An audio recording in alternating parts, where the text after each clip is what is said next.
show people about how they are achieving in my classroom, I know it has more to do with me loving on them as people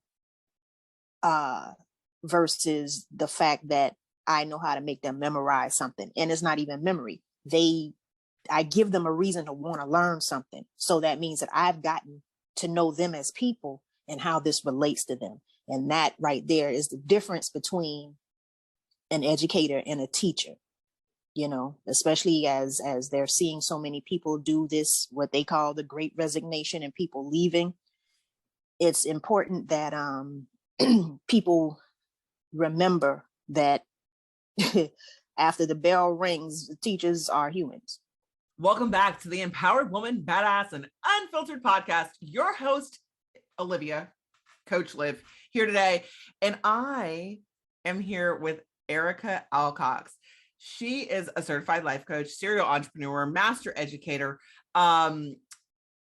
She uses her purposeful voice as Geechee Girl on social media. She's originally from Charleston, South Carolina. That's where I grew up, actually. You will not guess that from my non-having an accent from there, because I don't have a Geechee accent, but I'm just so pumped for this because, listen, y'all are going to find out some funny things about Erica, but also about me as well.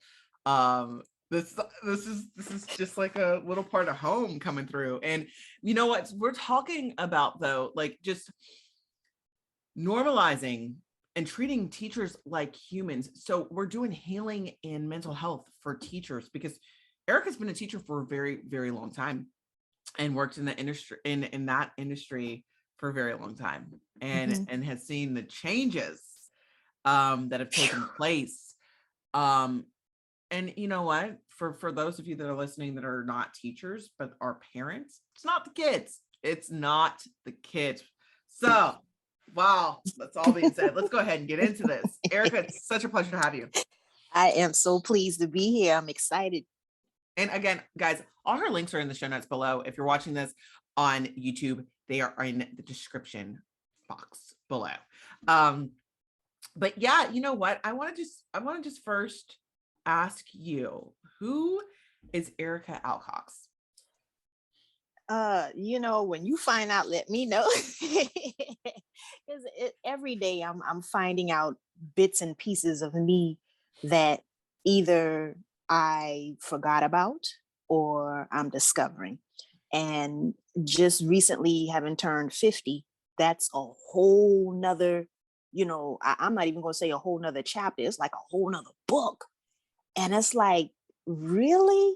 What's really going on here? And you begin to reflect a whole lot more than, I'll speak for myself. I begin to reflect a whole lot more than what I used to. So when you ask me who is Erica, I'm like, I'm always finding out, child, and I'll update you as it comes. But Erica is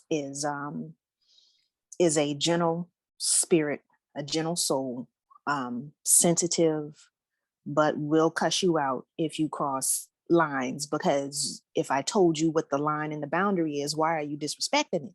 You didn't hear me with my inside voice in. So let me get, my outdoor voice on so that you can hear me well, and so I really, I'm really a gentle spirit that loves to laugh. I love joy. I love peace.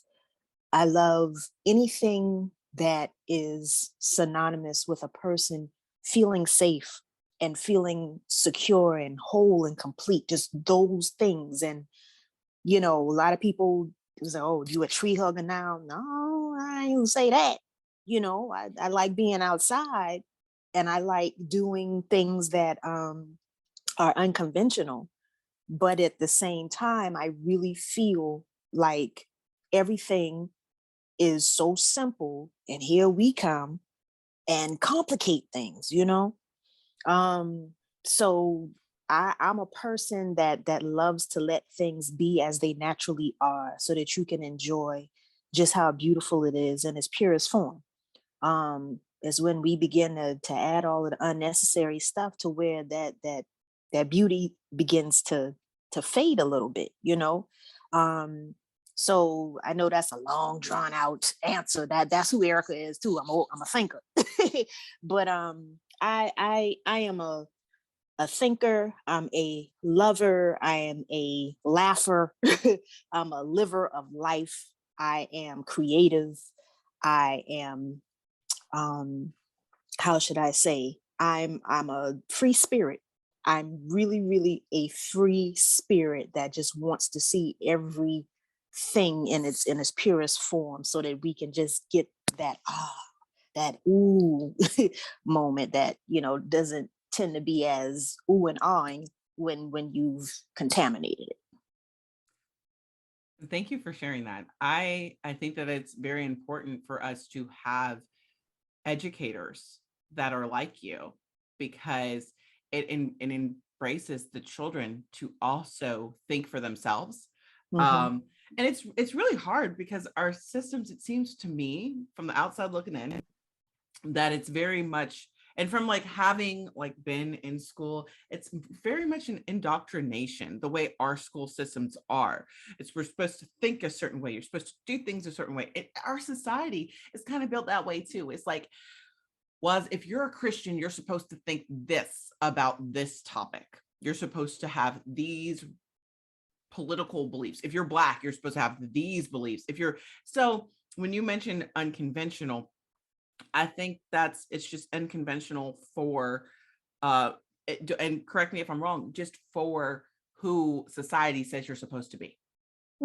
Yeah. Oh, I stayed in the office because I've allowed a student to find their own way that wasn't particularly in the, you know, assigned curriculum, you know, whatever. But I've always been the type of person that said, you know, I'm going to walk away from all of this if I'm not allowing a person to be exactly who they were born to be.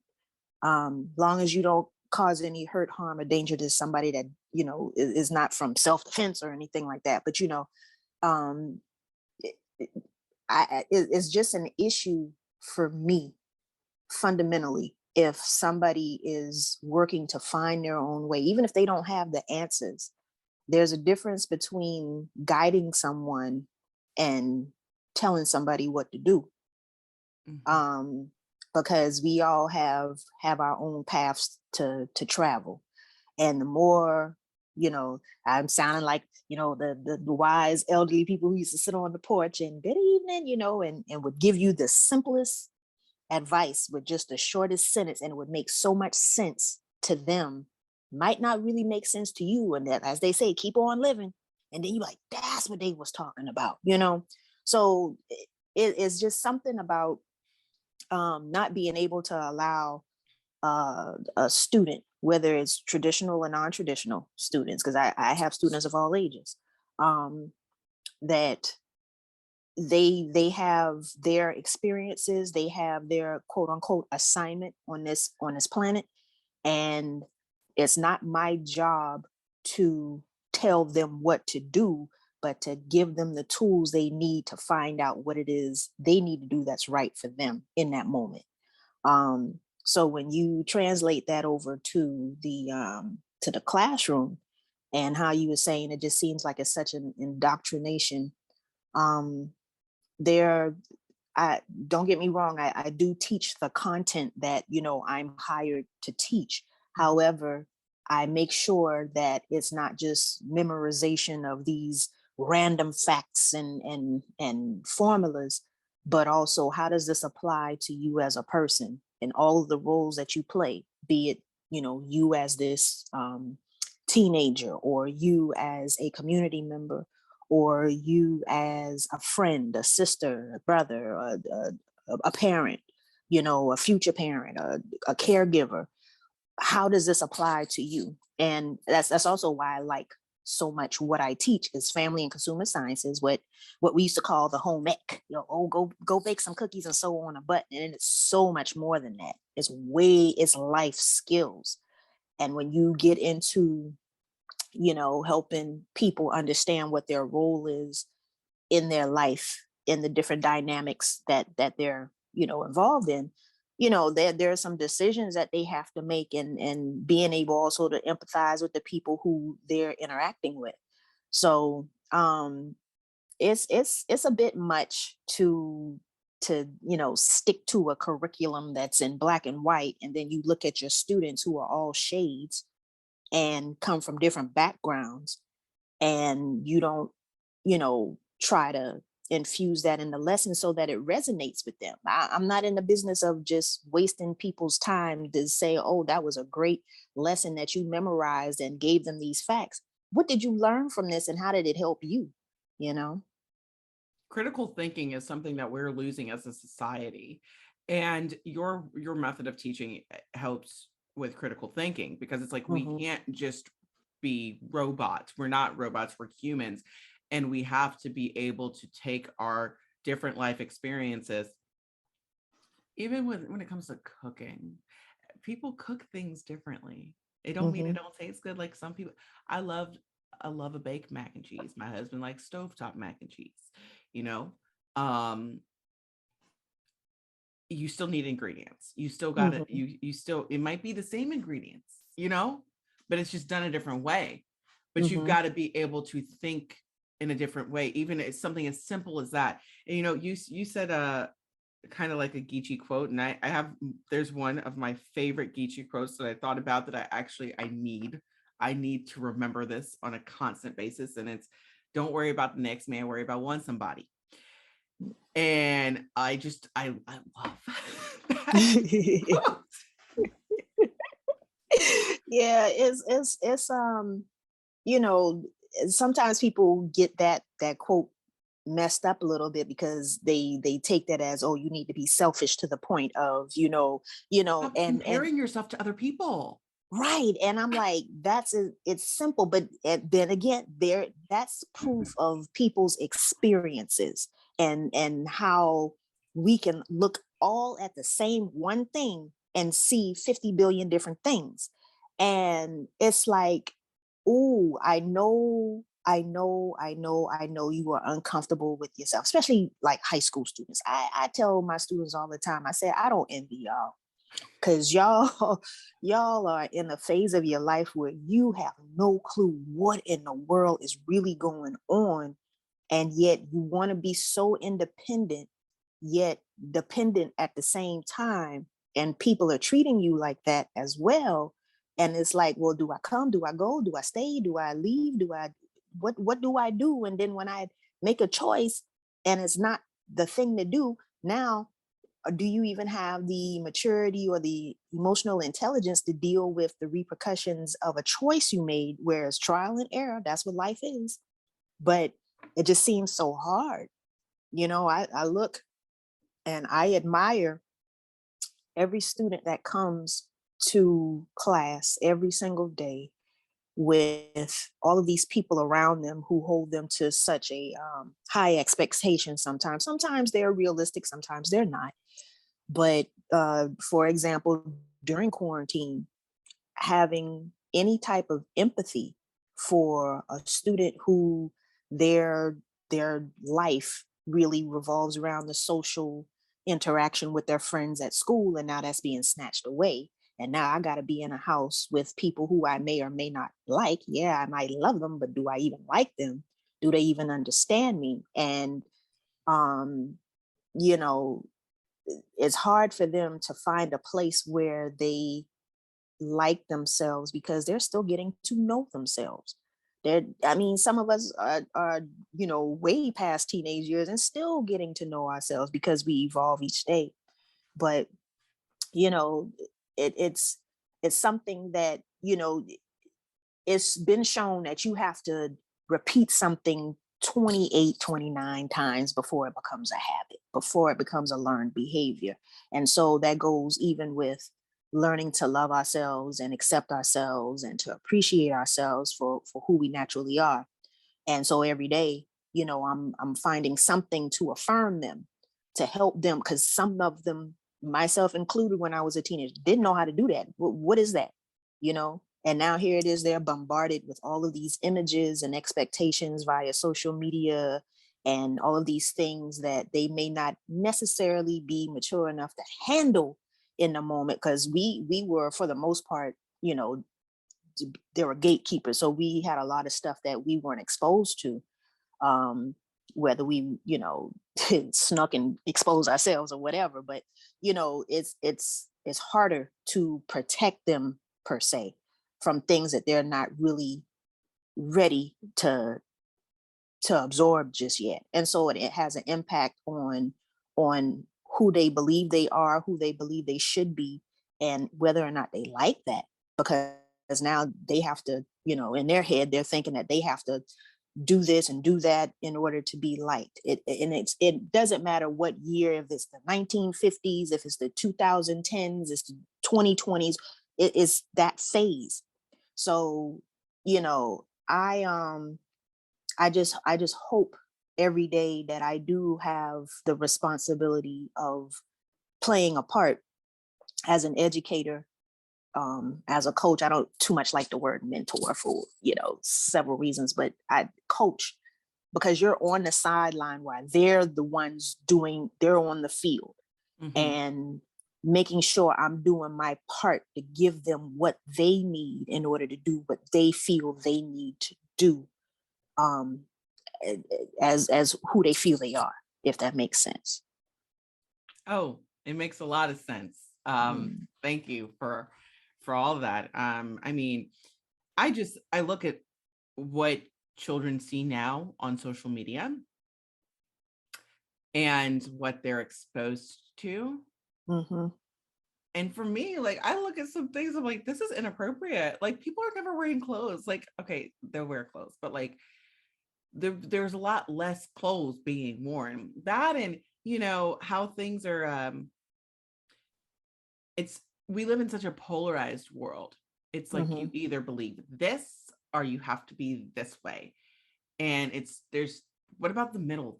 Because it's so far away, and it's like, I think we have to allow people to think for themselves more than anything, which is really what you help people do, and navigate this world with having our own thoughts, really developing and having our own thoughts. And that's a very hard thing to do when, especially at the teenage age. Like, I would never want to go back to being a teenager, because I had social media when I was when I was in high school. It was like Facebook was not as big of a thing, but it was like, and Instagram had like just started like afterwards, but like Facebook was it was still a thing. Like, the people still bullied online, people still said horrible things, and when that becomes your real interaction, that's when it's a problem, because you're losing facial recognition skills when you're just reading things and texting back and forth. And yeah, people can like FaceTime and stuff like that too, but it's like the amount of filters. And I mean, when I was doing, I was training for a beach, like a body competition, bikini competition last year. And I mean, I think a lot of us will even fall into the traps of like how social media like alters the things that how we look and what we think we should look like, and not being comfortable looking at like our natural selves, which actually goes back to what you were talking about, just being in nature. And I'm not a tree hugger, but I do like to be around some trees. I I do like to be out in nature. And I was watching this thing about how they put a dam in the Nile River, and this is back in the like 50s or 60s, and it's really upset the amount of sediment that they're getting in other parts of the river. And it's building up, and I'm just like, if we never bothered this thing, Right. if we let things go naturally, if you just use the resources you got and stop being so greedy. Now, I'm sure they had a really good reason to do it, but we're constantly doing things in nature and having to change the things that we're doing because we messed something up, because we don't understand the grand scheme of what it really did. And I think that's synonymous with us as people. you know. it, Again, I'm not I don't hate progress. I love my gadgets. I got gadgets all over the place. However, nothing compares to good old fashioned face to face, me and you in the same space, chit chatting and exchanging good positive energy. And you can tell, you can tell because, let somebody walk in the room who don't have, some good juju about them. You feel it. The room shifts. So, you know, I'm one of those people. I put it to you like this: Generation X, my generation, born in the 70s and grew up with, the birth of hip hop, real authentic classic hip hop, and the fun, the innocence, the creativity, the respect for what came before us and making it our own and all of that stuff. It's how do I say, it's we're like the golden the golden child, because we still have the best of both worlds. We know what it was like before social media, and we know what it's like with it. We are the last generation really to have the best of both worlds, and to be able to relate to both worlds. We know how to operate social media. They mad at us when we're on TikTok and all of this stuff like that, but we're like, y'all are doing these videos and becoming viral off of, one or two 8 counts. Try doing that to a whole doggone CD where you got a whole, dance routine or whatever like that. And it's, I don't know, there's it seems like it's beginning to be more of an appreciation by, those who are younger than me, because now they're getting it. And I know that happens with every generation of, we don't understand each other, and there's a generation gap, and there's always this battle of you just don't understand, and everybody's feeling like their generation is the best, and all of that just comes with the territory. But I think there's more of an appreciation now. That's one of the jewels I think happened from quarantine, where it made us sit down. It made us stop, for a moment, and we couldn't run off and use our distractions, such as, hanging out or traveling and doing whatever, instead of having good old fashioned conversation. Even with some of the apps that came out where, people could really have voice conversation. I'm a person, I prefer voice over text any day, because so much gets lost in translation. There's been a lot of misunderstandings because somebody thought you meant something when all it was words across a screen. But because of how maybe you were in that moment, maybe you misunderstood what I wrote. It definitely wasn't how I said it, because it's just words on the screen. So, I mean, I don't know if that's like in line with what we're talking about, but it just going back again to authenticity and not disrupting things that need to happen naturally. Again, I'm not a person that's against progress. I love it. I love when things are upgraded. I like nice, shiny new stuff, but I also have an appreciation for the integrity of things that are as they are.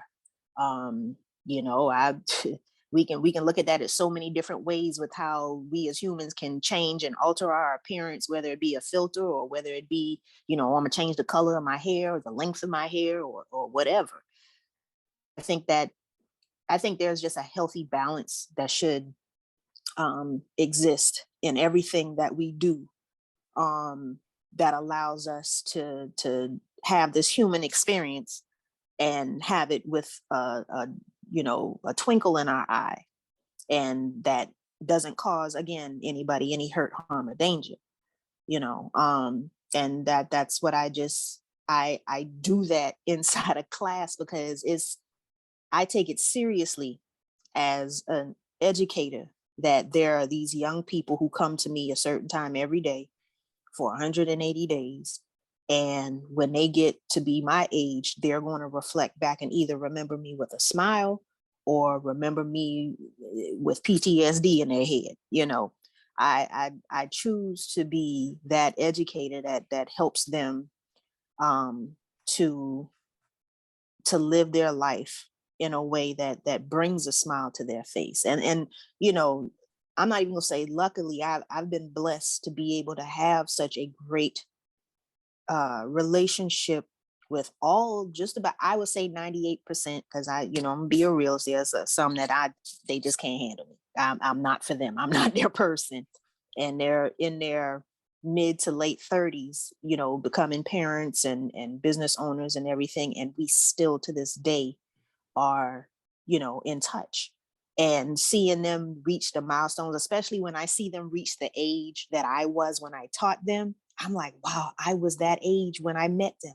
I remember them coming to the class and not being sure of who they were or what they wanted to do, but I saw something in them, and I was right. I'm like, okay, I'm an intuitive, I'm Geechee, that's how I get down anyway. And to see it grow and manifest, I always make sure that they know that even when you feel like you've fallen down, the way that you got up was so beautiful. Just and I don't even think I've ever said it before. Just the way that came out my mouth just now, is something in how you get up.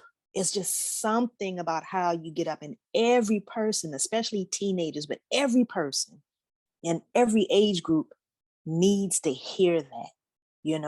And I just believe that I'm one of those people that was planted on this earth to be that voice, that when everything is so loud and everything is so chaotic, that when my voice has this message for you that I felt that I needed to say to you in that moment, that it just makes it all better. We all have our purpose. Some of us know it, some of us find it, some of us are still searching. Sometimes it changes. I don't know. But that's why I really take being an educator as seriously as I do. And I also look at how the climate is in the education industry, and my heart hurts for people who came into the industry really, really wanting to be that educator that showed a student the possibilities of whatever content, because you'll hear a lot of real, true hardcore educators say, I don't teach content, I teach students. And there's a difference when you go in there with these facts memorized and all you doing is content, and oh, this score, it to each his own. I'm not that educator, and I know a lot of fantastic educators that they make sure that they get those numbers where they need to be. And to my own horn, my numbers are amazing, but I know that the results and the receipts that I'm able to show people about how they are achieving in my classroom, I know it has more to do with me loving on them as people, versus the fact that I know how to make them memorize something. And it's not even memory. I give them a reason to want to learn something. So that means that I've gotten to know them as people and how this relates to them. And that right there is the difference between an educator and a teacher, especially as they're seeing so many people do this, what they call the great resignation, and people leaving.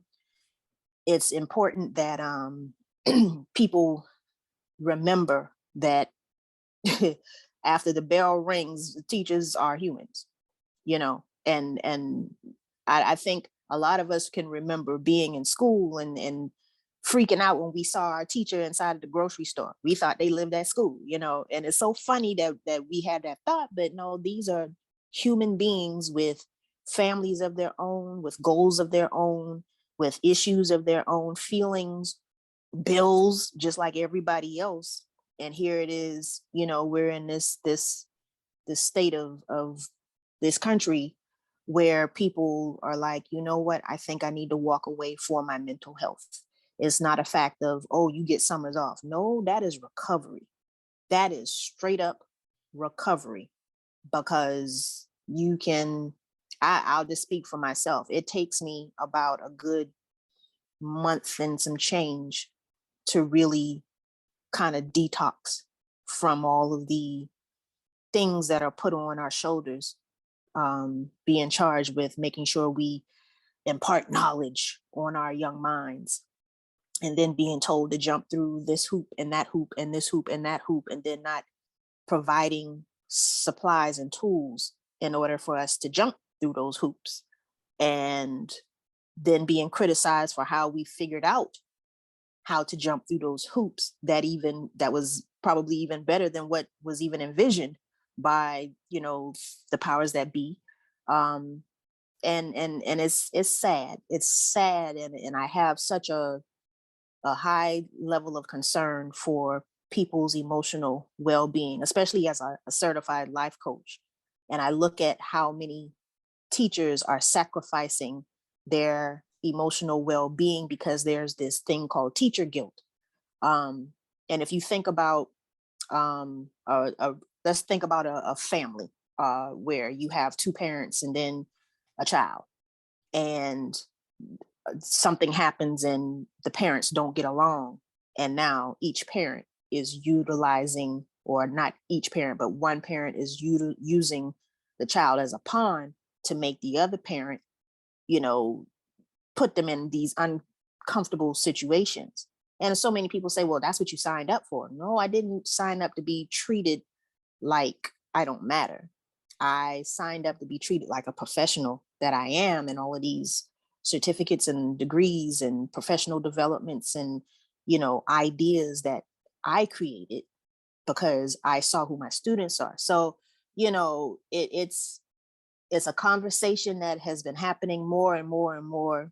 The dialogue, um, I've seen, it's gotten to the point to where I'm like, you know what, I'm just going to get off social media because, people always say don't read the comments, and every now and then you're just pulled to see, what are people saying? How are you going to interact and react and respond to something you have no clue about, you know?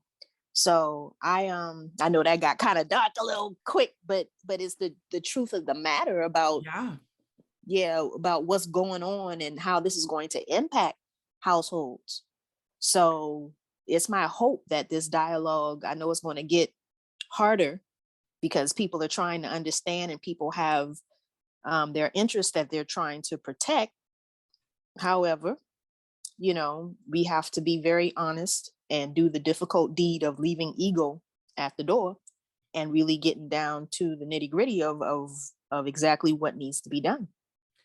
Erica, I have noticed, I know a few teachers um, that are leaving, Mm-hmm. um, especially after, this time with COVID. We do put a lot of strain and stress on our teachers, and regardless of what I feel like what the pay would be, even because teachers, I think everybody agrees that teachers need to be paid more, but regardless of the pay, like, it still doesn't change the amount of stress level that is put on the teacher. And then when you expect, with mass shootings and stuff like that too, and then, when it almost is like, even though our schools are not for profit, it's almost like we're kind of doing a for profit thing, because it's like Mm-hmm. we got to make these points and all this other stuff, or else we're not going to get funding, Mm-hmm. and it's like, why is it like this? Why is it like why are our laws, our governments, our things like this, when we're supposed to be making our public better? We're supposed to be improving the next generation. And when we've got teachers like you, and a lot of them, I know they're good teachers that genuinely care, Mm-hmm. leaving the industry, um you know it does. I absolutely agree with you, and I'm glad you brought it up, because it's going, I'm worried about the children of disadvantaged households that cannot afford to put them in good school districts or in private school. Mm-hmm. Yes, and that is why I do what I do. Is because I know, and I've seen, I've witnessed, shoot, I've even been, impacted when I was coming up. of, you know, how the have and the have nots has a place, a very visible place. And if you pay attention well enough, you can see it on any given day, but from the time the bell rings to the time, you know, the buses pull off. And so there's a lot of teachers like myself, a lot of educators like myself who have, I'll put it to you like this: during quarantine, we made, trying to be careful with how I say this, but just we worked for less.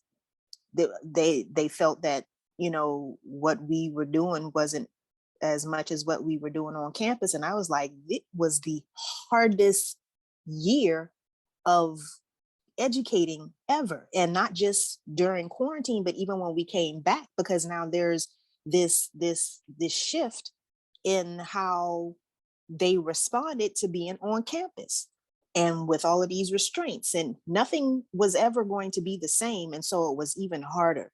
And so those of us who you know, looked at our paycheck and were like, wait a minute, that's even less than what I was making when before all of this happened, and now you want me to figure all of this stuff out, and you feel like that's not worthy of even earning what I was earning before this happened. Now I'm earning less, and yet we stayed. I was even told, you know, I was one of those few teachers where my students actually came to class. They came to class. Now I'm not gonna say they all turned their cameras on, and it was very it was very different and hard. It really was hard to instruct teaching to a screen. And you know, I had a few students who turned it on, and I didn't push the fact, because so many have so many different home situations, and let's be all the way real, sometimes we say that they're in certain situations and they're not. So, and that's not for me to judge. I just made sure I made them understand that I don't care, you know, if you're in your pajamas, it's fine. If you want to lay down with your blanket, or if you got your puppy by you, if you have your siblings, your little cousins. I'll tell you like this: I had a lot of 3-year-olds in my classes, and it was amazing, because I saw that I was keeping their attention, and I'm like, if I can keep a toddler's attention, I might be doing a little something. You know what I'm saying? And but I wanted them to understand that we were all in this together, that Mhm. I was not going to judge them. Um, and it was really more so to let them know everything was going to be okay. Because I mean, I know it can't really quite compare, but my senior year in high school, that's when Hurricane Hugo came through Charleston, and we weren't in school for months, you Mhm. know. And so I told them that story. So, you know, I kind of empathize with them a bit. I said, I know it's not the same, and you're uncertain about, you know, whether or not you can go out, and the health of people, and you know, you're hearing people getting sick, and some people are losing family members and things of that nature. So I just wanted to create a safe space, and used my class as a way to help take care of their family, because I talked about nutrition, because I talked about, you know, healthy choices, in a way that didn't seem like I was preaching at them, but saying, you know, let's investigate this and see what we can do with what we have. And so, you know, I began, even outside of you know, normal school hours, I began having remote lessons with people all over the East Coast. And you know, in these groups on social media where people were trying to find, I need help, you know, parents. My heart really went out to parents who don't have an education background, as far as, you know, being a teacher or ever been in the education industry, because you know, it's already hard enough being a parent. Now I got to teach them too, while I'm at work, at home, and all of this, and now they're eating up all of the food. And I'm the person that originated school stomach. Use your school stomach, you know, your in school stomach, of you don't eat but certain amount of times. Now you home, now you want to eat up the whole refrigerator. I created that back in 2018, the summer of 2018, because it was how I feel. And people who know me on social media know I will create the weirdest sayings, and people have been saying it ever since. And so I use that as a way to, you know, help parents to feel like it's going to be okay, y'all. I know they throw away your silver spoons and your bowls, and you don't know, didn't I used to have 12 cups, now I only got one? You know, it's all of these things. that resonated with parents, and just to bring some comic relief to a very difficult situation. So I, created the nonprofit In School Stomach. I created these remote classes that, the programs under it being Undercover Chef, or being KnotStar, that cater to our Black and brown students who tend to get overlooked. And I'm saying it, they get overlooked. And I'm like, I see you and I hear you. And being able to position my ideas in a way that was providing some sort of relief or a light at the end of the tunnel. um, it's what I do. Sometimes I'm like, I gotta do something, get me a 50,000 piece jigsaw puzzle so I can give my brain a break right quick. But that's who I am. I'm very solution oriented. I don't like to see people frustrated or, hurting. So I automatically, like we were saying earlier, I tend to be that voice. I don't even try, I just do, to be that voice that they were looking for, to provide some type of clarity on how they're going to get through situations, and come out on the other side feeling equipped and safe and secure. It is just so important. This life is really not short. I know we always say, oh, life is short. No, life really isn't short. It's our memory span that's short, that we forget about the simple things and the moments and being present. And we tend to rush through things trying to get to the next, the next, the next, the next. And we don't slow down long enough to embrace and be in the moment and enjoy it. So that we can have these great memories to look back on and share with our loved ones and things of that nature. So that's part of the whole reason behind In School Stomach, and my role as an educator, and how I play that inside and outside of the traditional school, walls, of showing life skills and leadership qualities, and how you can live your best life to the best of your ability, regardless of what you think you need or don't have. Um, I'm excited to say, I'll share this with you. This is the first official time I've been saying it, but I actually have a hip hop legend that signed on to be a part of the program that I create in my head all the time, to these solutions that people wish we had. And it was like, no, we have the solution. It's just a matter of taking these logistics and putting them together and making it happen. So I kind of want to say his name, but I don't want to say his name. But you don't have to. I just want to say yeah, congratulations. thank you. Congratulations. Like, because we, as entrepreneurs too, like, because you're an educator, but you're also an entrepreneur. You have to celebrate a lot of your wins by yourself. Yeah. And I just want to say, I'm so happy for you. I'm so, because I know how that's like, just, it's like a, it's just that next best thing. And you don't know what doors will be open from it. You don't know the type of growth you'll have from it. But myself, honestly, like, when it comes to learning things and stuff like that, I find that even when I'm talking to like the most high achieved people, are people that have so much of the name stuff, I find that I still gain the most out of other conversations, other different things, like you have all these expectations for these people, but then you realize, okay, you're just a regular person. yeah and it's some of the best conversations, and I think it's because of the everything being so sensationalized, even more so because when you think about, like you were saying, the very early days of social media, it still was this thing that always existed, larger than life. Oh, I see them on TV, or I see them in movies, and we tend to get this grand idea of what type of person they are. And then when we sit down, we find out, oh, wait a minute, they just like me. So I'm grateful that I've always been the type of person that didn't really get starstruck per se, it was more so that I had an appreciation for their craft, that they were good at what they do. And I was able to separate the two and still, sit right next to them and, chew on French fries and talk about, oh, this is good. Oh, this is too much salt, or, and just have everyday conversations. And I like that about me.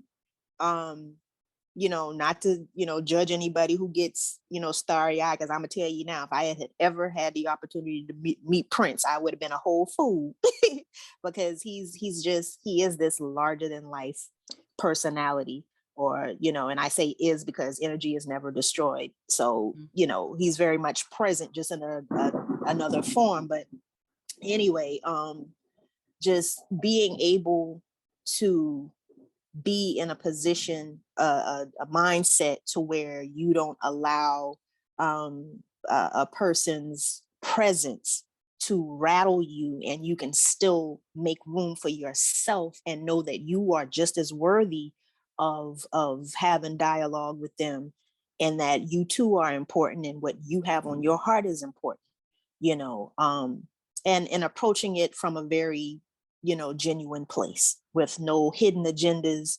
And I noticed that over the years, that it has opened so many doors for me just from having that mindset.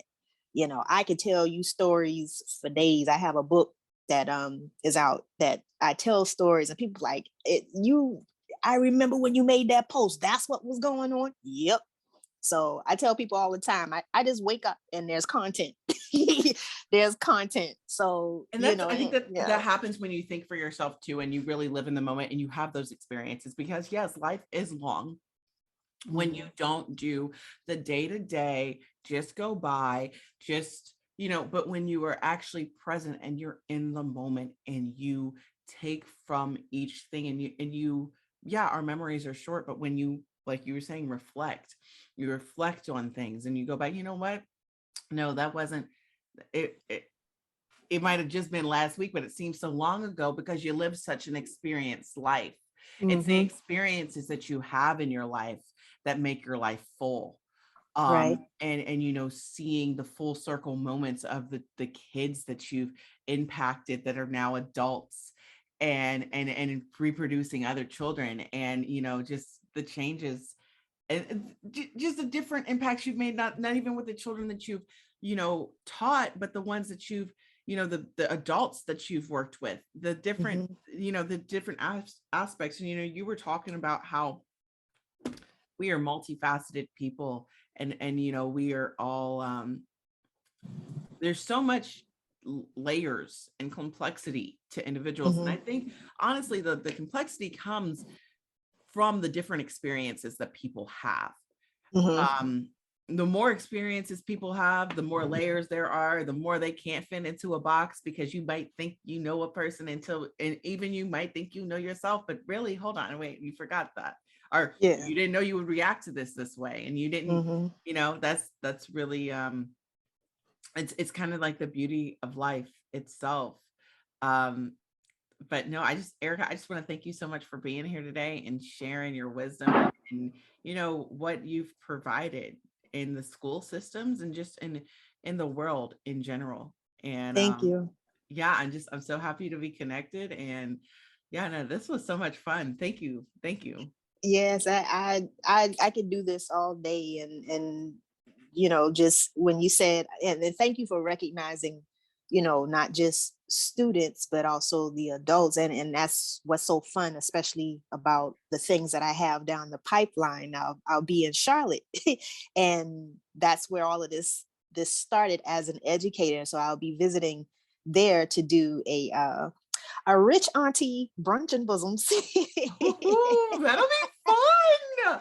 Yeah, to talk with my readers, supporters, and be able to combine those two worlds, and showing how those things, you really cannot separate anything from, how should I say, like before, when I was saying that I'm not one dimensional. All of these things make me as a part of who I am. And that's what I try to bring to my students. Any client, any person that crosses my path, just showing you how all of those parts work together to make you so amazing, and that amazing thing of you should not be kept to yourself. It should be shared. So I'll be sharing it with Charlotte, North Carolina on the 27th of August and having fun with that. So yeah, we're reading our book and telling people, yeah, this really did happen. And I think somebody was telling you to ask me about You Smell Like. Yes. And that's the title of the book. It's a series of stories. If you wanted to really look, it's almost like a collection of short stories in a sense, but they all have this underlying message. And the biggest thing is you smell like outside. We spend so much time looking for solutions outside of ourselves. And I wrote it during quarantine when we didn't have any business being outside, and they was trying to tell you to go inside. And I took that literally and figuratively and wrote the book. Didn't think that it was going to have the response that it did. And I was amazed. I was like really speechless. So Can I get people this say on your website? Yes. Okay.